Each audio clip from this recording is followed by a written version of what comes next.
What if the school bully picked the wrong girl? That question cut through the morning hum of lockers and footsteps at Westbrook High the day Naomi Lane stepped onto campus, a 17-year-old who walked with a careful silence and a history of transfers she did not advertise. The air smelled of warm pizza from the cafeteria and new notebooks, and the sunlight through high windows made the linoleum glare like a stage. Naomi had learned to be small, to let the crowd part around her without leaving impressions. She was black, quiet, sharp-eyed, and living under a promise to herself: stay invisible. But visibility has its costs in places where reputations were currency, and at the top of that economy sat Jason Miller, captain of the football team, a boy whose laugh came first and who used other people's slips as entertainment. When Jason saw Naomi for the first time, he saw a face he could brand for sport. Books scattered on the floor, a chorus of snickers, and a smile like a small knife. He thought she would flinch. He did not know that Naomi was not only patient, but that the world she carried in her pocket included more than a whispered name. He did not know that behind the low profile there was a connection that would change how Westbrook measured power. Stay with this until the end, because this is not about one moment of retaliation. It is about a slow and certain unmasking. Naomi had moved 3 times in 2 years because of work obligations her mother could not talk about at school. Childhood was broken up into hotels and short-term leases, and friends were always temporary. So Naomi learned to build a life of small rituals rather than attachments. In the first of those short paragraphs, she remembered her 8th birthday spent in a motel lobby while strangers clapped for a woman on television who would later tuck Naomi in and whisper promises that felt at once grand and impossible. In the second paragraph, Naomi learned to navigate hallways with the kind of attention that made her a careful observer. Teachers called her polite. Classmates called her new girl, and at home, Naomi practiced being ordinary the way others practiced instruments. That formation shaped how she responded now. She did not want spectacle. She wanted truth to outlast the rumor and to leave a clearer air for anyone who came after her. The school was a map of territories. The cafeteria belonged to the team. The senior benches had names that did not change, and there were unspoken lanes that kept people safe or exposed. Jason held the center table like a throne. Marcus, his closest friend, laughed the loudest. Olivia sat nearby and posted on her social feed as if she were annotating a play. Tyler and Jasmine, 2 of Jason's followers, moved through the wave of his influence. Mr. Green taught English and pretended not to see them. Micro-rituals of exclusion. Principal Ramirez made announcements that dissolved quickly into chatter. Naomi noticed these names and this rhythm, and she learned where a small shove would travel the quickest through the social web. It happened in the main corridor, where lockers lined both sides, and voices echoed like tennis balls. Naomi had a stack of textbooks hugged to her chest. Jason stepped out with the casual swagger of someone who expected doors to open for him. He bumped her shoulder on purpose. Books hit the floor with a thud that felt too loud. Laughter rose like a tide. Jason watched as others filmed, as Olivia angled her phone. Naomi bent to gather her things. She did not scream. She did not storm. She looked at Jason with a measured calm and said, "You could try not being an idiot." Jason smirked and pushed back. "You new here? Naomi Lane? What are you going to do about it?" A crowd formed like a shadow. Marcus called out, "Get a show for us." Tyler took a step forward. Naomi replied softly, "Nothing that needs your applause." Her voice was steady. She collected her books and walked. The corridor smelled of dust and cafeteria food. The moment left a strange residue, like a film over a window. People talked later that day about how she did not break, how she did not beg. That was the first miscalculation Jason made. He expected fear. He got a quiet that suggested a plan. A hum of an engine cut across the parking lot at lunchtime and stopped conversations mid-sentence. A black SUV rolled in slowly, windows tinted, the sound of engine and tires making a new center of gravity. Heads turned. Jason watched from his circle of friends, curiosity battering his arrogance. Naomi did not look surprised. The driver parked, and a woman stepped out with an ease that filled the air.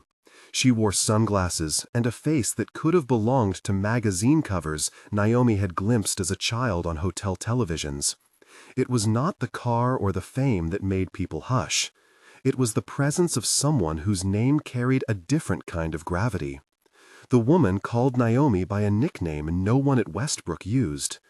Naomi gave one quick nod to the driver and the woman. The quiet that followed was not built on threat, but on recognition. Jason laughed first, too loud, because a bully always laughs to cover a crack in certainty. The woman did not need to say anything. Her arrival was an authority that made the crowd rearrange itself. Jason felt his margin narrow for the first time. The next hours were a slow building of pressure. In the cafeteria, Jason staged another small torment. A spilled drink aimed to soak Naomi's notes, and a video surfaced on social media the same afternoon, clip after clip edited with captions meant to humiliate. Naomi watched from a corner table where Jasmine and Olivia were whispering, and Mr. Green was grading with headphones on. She let the clips run into her hands like cards she was sorting. She did not post a response. Instead, she did something quieter and more methodical. She saved the messages, took screenshots, wrote down times, names, and the witnesses who laughed. She texted Marcus pretending to ask about math and noted every evasion. She asked Tyler about a rumor and caught him in an inconsistency. She met with Miss Ramirez under the guise of a routine visit and recorded the tone of every answer.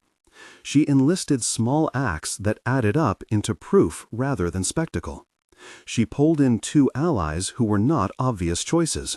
Marcus, who was often on Jason's side but who owed Naomi a kindness from freshman year, started to give corroborating details in whispered exchanges. Olivia, who loved attention, was offered a clear way to be seen differently if she chose to tell what she truly knew.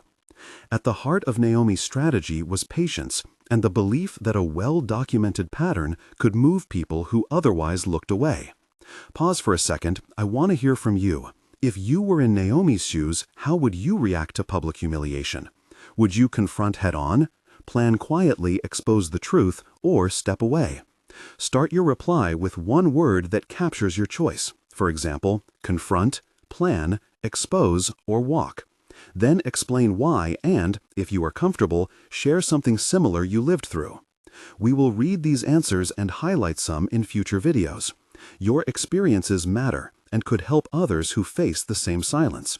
Now back to the story, because what Naomi did next shifted the entire school climate. In the second important confrontation, Jason decided the parking lot was the right place to escalate. It was a late afternoon when he called out Naomi's name loud enough for two groups to fall silent. He stepped close, chest forward, and said, "You think you're better than us because of your mom? What kind of joke is that?" The words landed like stones. Naomi kept her composure.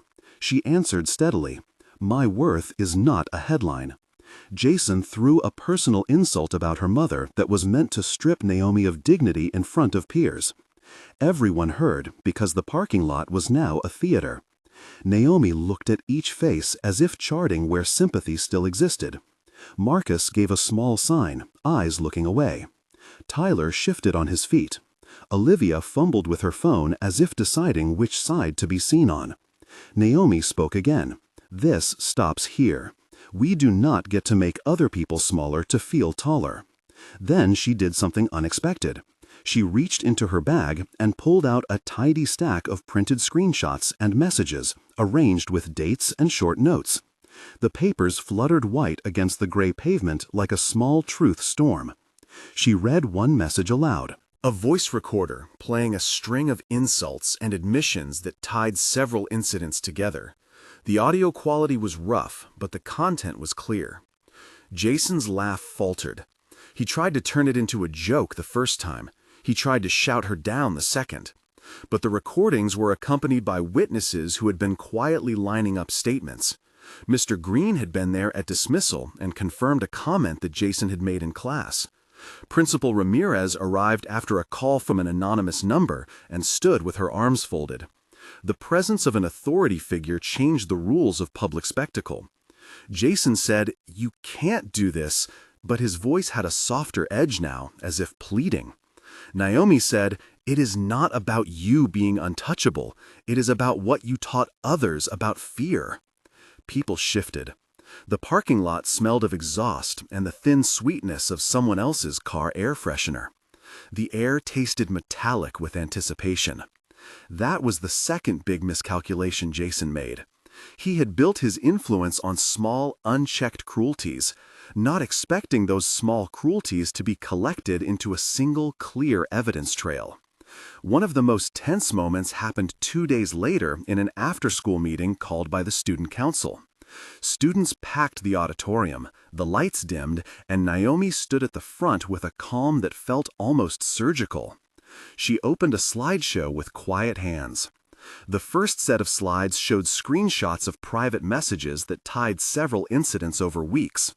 The second set played short videos of Jason and his friends laughing after each altercation. The third set included testimonials from students who had been humiliated but had been too afraid to speak. Jason tried to interrupt, "You are lying," and a chant began from his original group. Naomi answered with names and dates and the voice of a witness who had agreed to go on record. The auditorium smelled of sweat and perfume, a mix that felt like too much and too close. The lights made everyone's faces sharp and public. For 2 minutes, everything threatened to explode into chanting. But then a teacher's voice cut through, quiet and firm, asking for order. Naomi let the silence hold and then read a short statement about responsibility and the consequences of allowing fear to be the currency of a school. She did not call for punishment driven by vengeance. She called for accountability and for restorative steps that would let people learn rather than simply get expelled. The tension was visceral, like a hold on breath and then a slow letting out. It was a turning point because it reassigned what mattered, from popularity to proof and care. Another tense scene unfolded when a group chat that Jason used was leaked and posted on a school forum. The messages contained jokes and plans that revealed a pattern, and they landed like a truth grenade at lunch. Conversations that had been whispered Turned into angry debates. Jason called Naomi to the front steps, trembling between anger and desperation.